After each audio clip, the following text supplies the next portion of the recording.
Pastoral and agro-pastoralist people's livelihood depend on livestock assets. Livestock is the main asset, but it is also a source of milk, meat, and can be sold in the market to earn income.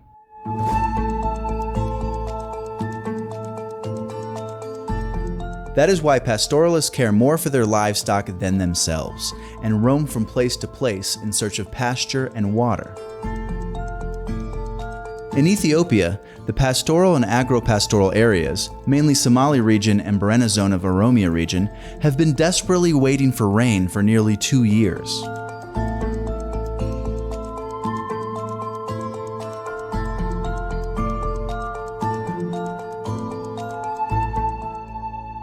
Welcome to VSF Suisse Ethiopia's country office, one of the leading humanitarian and development actors always on the front line to support the communities with livestock-based livelihoods for the last 10+ years.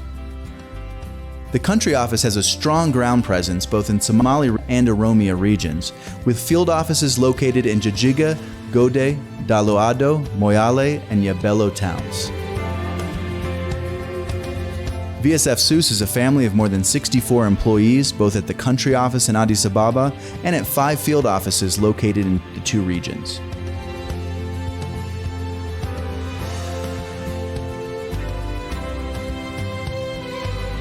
Following this drought catastrophe in both regions, VSF Suisse mobilized a sum of more than 2.1 million USD from its donors, SDC, UN FAO, UN OCHA EHF, and DANIDA, to support drought-stricken livestock-based livelihoods, and has already supported 47,856 households. Voucher-based animal health intervention helped to support treatment of core breeding stocks, which otherwise would have vanished due to the impact of various livestock diseases endemic to the area. Innovative feed solutions are also another action pioneered by VSF Suisse. More importantly, the total mixed ration, multi-nutrient block, and hydroponic fodder production are some of the livestock feed supports that were found to be key for protecting the livelihoods of the poor by saving breeding stocks. The renowned hydroponic fodder production introduced by VSF Suisse in Borno zone of Oromia region has saved 100,000 livestock from starvation.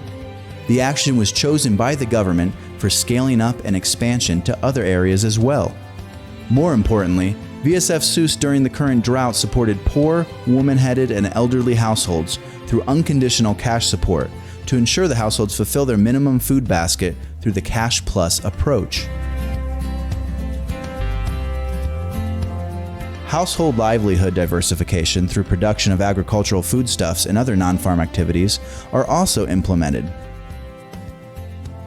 Despite the various development partners and public engagement in supporting the drought-stricken communities, the latest long lead seasonal forecasts indicate that there is now a concrete risk that the October to December rainy season could also fail. Should these forecasts materialize, it would drive a deterioration of an already dire food security and malnutrition situation in 2023. However, irrespective of rainfall between October and December, conditions will not recover quick enough to see food security improvements before mid-2023. A rapid scaling up of actions is needed now to save lives and avert starvation and death. However, current appeals to respond to the drought remain well underfunded.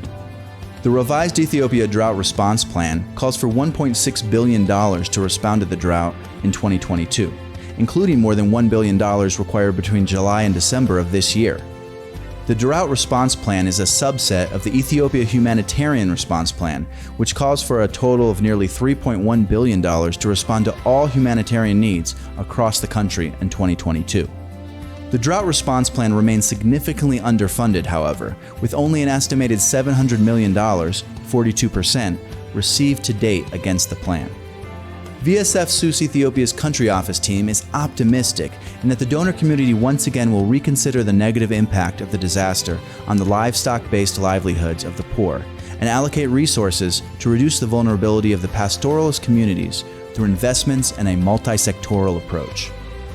VSF Suisse Ethiopia's country office will continue its partnership and cooperation with the government at all levels and with non-state actors by utilizing its existing professional and organizational networks in the country and the entire region to proactively contribute for improving the resilience of the affected communities.